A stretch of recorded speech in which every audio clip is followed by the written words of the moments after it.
straggler coming in. She warned us so that's just fine. Our play is The Great Kapok Tree, starring your children.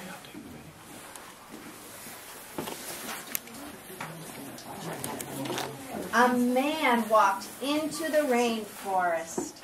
Moments before, the forest had been alive with the sounds of squawking birds and howling monkeys. Now all was quiet as the creatures watched. He pointed to a great kapok tree, and then he took his axe and struck the trunk of the tree. Whack, whack, whack.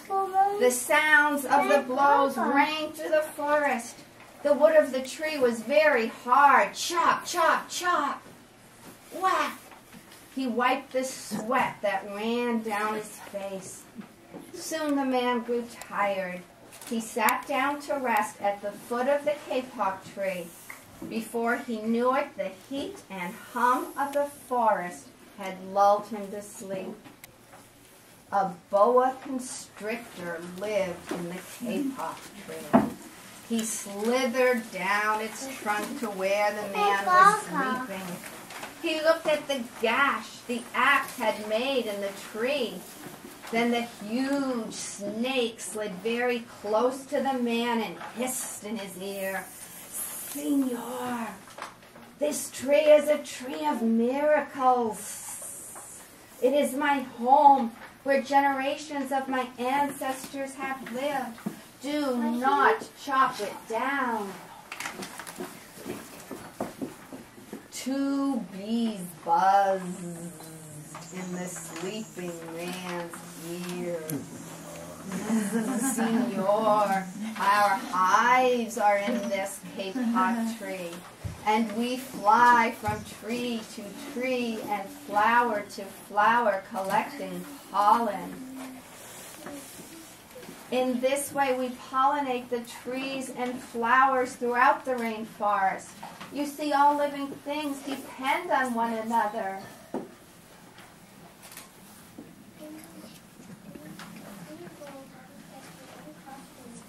A troop of monkeys scampered down from the canopy of the kapok tree. They chattered to the sleeping man. "Senor, we've seen the ways of man. You chop down one tree and then come back for another and another. The roots of these great trees will wither and die, and there will be nothing left to hold the earth.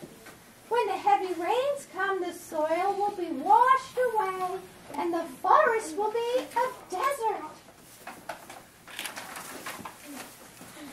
A toucan, a macaw, and a cock of the rock flew down from the canopy. "Senor," squawked the toucan, "you must not cut down this tree. We've flown over the rainforest and seen what happens when you begin to chop down the trees. Where once there was life and beauty, only black and smoldering ruins remain."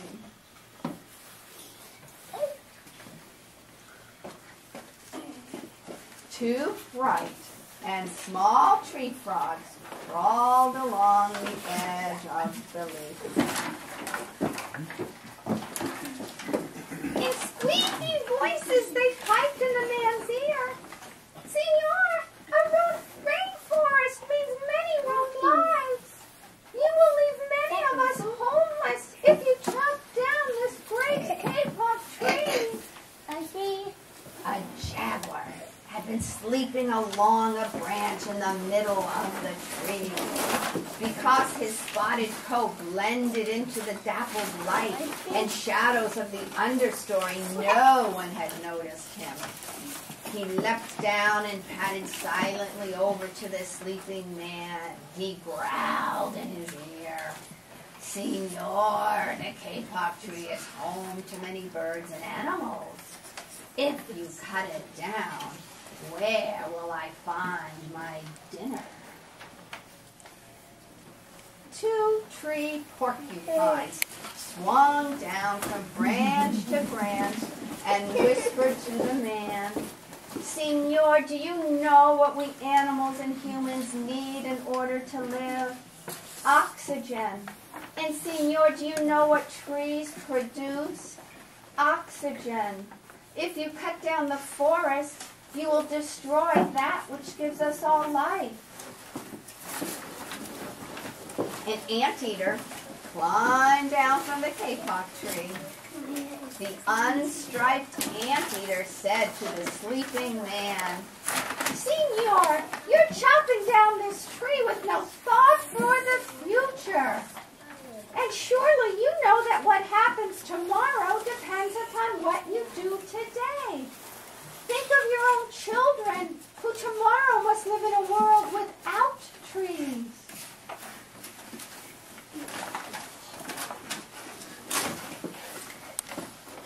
A 3-year-old sloth had been climbing down from the canopy when the man first appeared. Only now did he reach the ground. Plodding ever so slowly over to the sleeping man, he spoke in his deep and lazy voice. Senor, how much is beauty worth? Can you live without it? If you destroy the beauty of the forest, on what would you feast your eyes?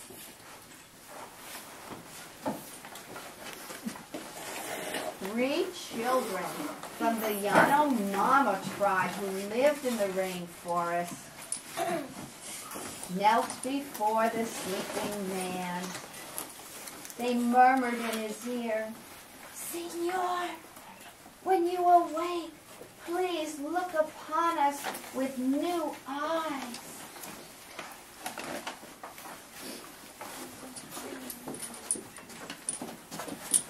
The man awoke with a start.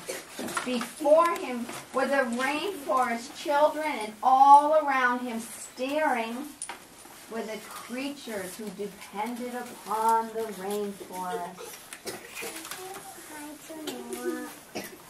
But wondrous and rare animals they were. The man looked about and saw the sun streaming through the canopy. The man smelled the fragrant flowers.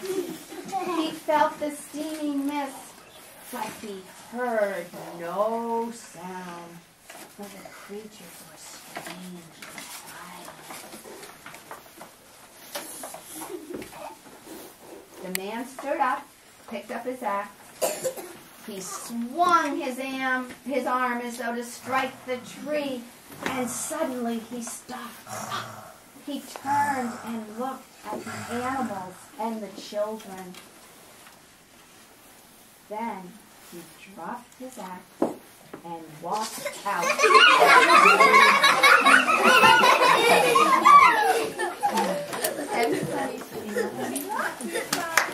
Yay!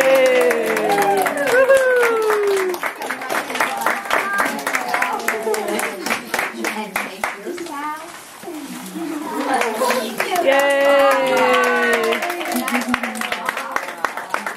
If you can stand there for a minute, as all the photographers got their shots. And then you can go see your moms. Yay! I'm going to get up now.